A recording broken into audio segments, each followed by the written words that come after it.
19 जून 1966ला बाळासाहेब ठाकरे यांनी शिवसेनेची स्थापना केली. तेव्हापासून आजपर्यंत गेली 56 वर्षे सेनेचा दसरा मेळावा मोठ्या दणक्यात साजरा केला जातो. शिवाजी पार्क आणि दसरा मेळावा हे तर समीकरणच. 2006चा अपवाद वगळता हा मेळावा कधीही खंडित झाल्याचं उदाहरण नाही. तेव्हापासून पाऊस व चिखलामुळे हा मेळावा झाला नव्हता. तर 2022ला पक्षाच्या फुटीनंतर सेनेचे 2 स्वतंत्र मेळावे होऊ लागले.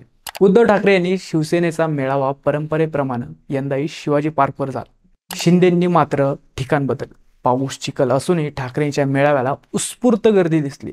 तर शिंदेंनी नेहमीप्रमाणे डोळे दिपावणारा मेळावा घेतला. शिंदेंनी उद्धव ठाकरे यांचा कटप्रमुख म्हणून उल्लेख केला, तर ठाकरेंनी बिनडोक्याचा रावण, गाढव अशी विशेषणं वापरली. आगामी स्थानिक स्वराज्य संस्थांची निवडणूक जवळ आली.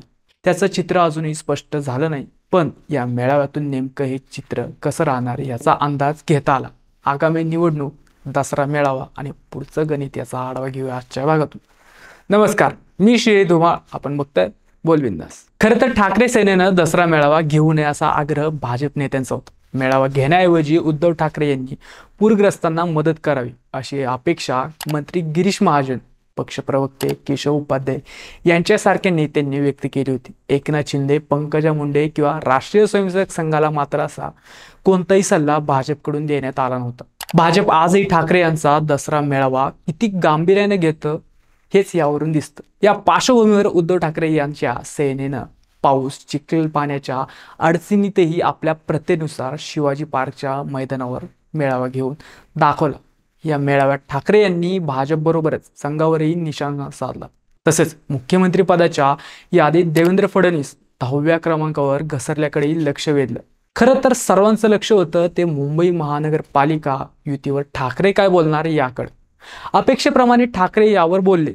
यावेळी आम्ही एकत्र आलोय ते एकत्र राहण्यासाठी, या वाक्याचा त्यांनी पुनरुच्चार केला. उद्धव यांनी आपला चेंडू कधीच राज ठाकरे यांच्या कोर्टात ढकलला, पण राज यांचा निर्णय अजूनही झालेला दिसत नाही. भाजपशीही त्यांचे चांगले संबंध आहेत, त्यामुळे ते अजून तळ्यात मळ्यात आहेत का हे समजायला मार्ग नाही. पण युतीबद्दल त्यांच्यावर दबाव वाढल्याचं पाहायला मिळतं. शिवसैनिकांनी नंतर राज यांच्या घराबाहेर जाऊन गर्दी केल्याचं दिसून आलं. त्यातून हेच अधोरेखित होतं दिवाळीनंतर महानगरपालिका निवडणूक होईल असं मानलं जातं. या निवडणुकीत भाजपचा प्रमुख प्रतिस्पर्धी ठाकरे सेनाच असेल. उद्धव ठाकरे व मनसेचे प्रमुख राज ठाकरे हे दोघे बंधू एकत्र आले तर ही निवडणूक भाजपला जड जाण्याची शक्यता नाकारता येत नाही. हे ओळखून पक्षानं जिथं दिसल तिथं ठाकरेंना घेरण्याची रणनीती भाजपनं अवलंबली. सेना फुटीनंतर ठाकरेंना राजकीयदृष्ट्या मोठा धक्का बसला, तरी आजही मुंबईत त्यांना मानणारा मोठा वर्ग आहे. त्यामुळे इतकी शक्ती लावूनही लोकसभा व विधानसभेच्या अनेक मतदारसंघात ठाकरेंचा जनाधार दिसून आला. त्यात शिवसेना आणि शिवसैनिकांसाठी दसरा मेळावा हा नवीन ऊर्जेप्रमाणे असतो. हा दसरा मेळाव्यातून शिवसैनिक लढण्याची ताकद घेऊन जातात. त्यामुळे हा मेळावाच होऊ नये असं भाजपला वाटत होतं, पण त्यांच्या स्ट्रॅटेजीला यश आलं नाही. शिंदेचा मेळावा आधी आझाद मैदानावर होणार होता. त्याची जोरदार तयारी सुरू करण्यात आली होती, परंतु नंतर मेळावा गोरेगाव येथील नेस्को सेंटरमध्ये घेण्यात आला. या भव्य दिव्य मेळाव्याला सामाजिक बांधिलकीचा मुलामाल लावण्याची संधी शिंदेंनी सोडली नाही. मराठवाड्यातील पूरस्थितीबाबत आपण किती गंभीर आहोत हे दाखवण्याचाही त्यांनी प्रयत्न केला. शेतकऱ्यांची जबाबदारी आम्ही घेतो.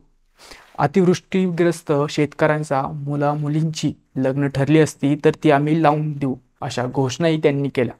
दुसऱ्या बाजूला मुंबई महापालिकेसह स्थानिक स्वराज्य निवडणुका महायुतीच्या माध्यमातून लढवण्याचं संकेतही त्यांनी दिलं. मुंबई महापालिका जिंकण्यासाठी शिंदे यांनीही कंबर कसली. अनेक नगरसेवक त्यांनी आपल्या बाजूला वळवले, तरीही त्यात त्यांना पूर्ण यश मिळालेलं नाही. मुंबई जिंकणं हे एकट्या दुकट्याचं काम नाही, हे भाजपलाही माहिती. त्यामुळे दोघं मिळून मुंबईवर कब्जा मिळवण्याचा प्रयत्न करतील असं दिसतं. ठाकरे यांची शिवसेना ही नकली आहे अशी टीका भाजपकडून उद्धव ठाकरे यांच्यावर कायम होत आली, पण त्याचं भाजपचं सर्वाधिक लक्ष होतं ते या कथित नकली सेनेच्या नकली मेळाव्याकडे. शिंदेंनाही ठाकरेंवर टीका करण्यात बराच वेळ घालवला. ठाकरेंनीही भाजप त्यांचं हिंदुत्व आणि मिंदे हेच पालुपद कायम ठेवलं. तिकडं पंकजा व धनंजय मुंडे, जरांगे पाटील, RSS यांचेही मेळावे अगदी कार्यक्रम पार पडले, पण कशातूनच काही ठोस मिळालं नाही. आगामी स्थानिक स्वराज्य संस्था निवडणुकीत नवं समीकरण आकाराला येऊ शकतं. हेच काय ते यातून सूचित झालं. तुम्हाला काय वाटतं हे कमेंट करून आम्हाला नक्की कळवा. आणि अजूनही आमचं चॅनल सबस्क्राईब केलं नसेल तर आत्ताच करा. जय हिंद.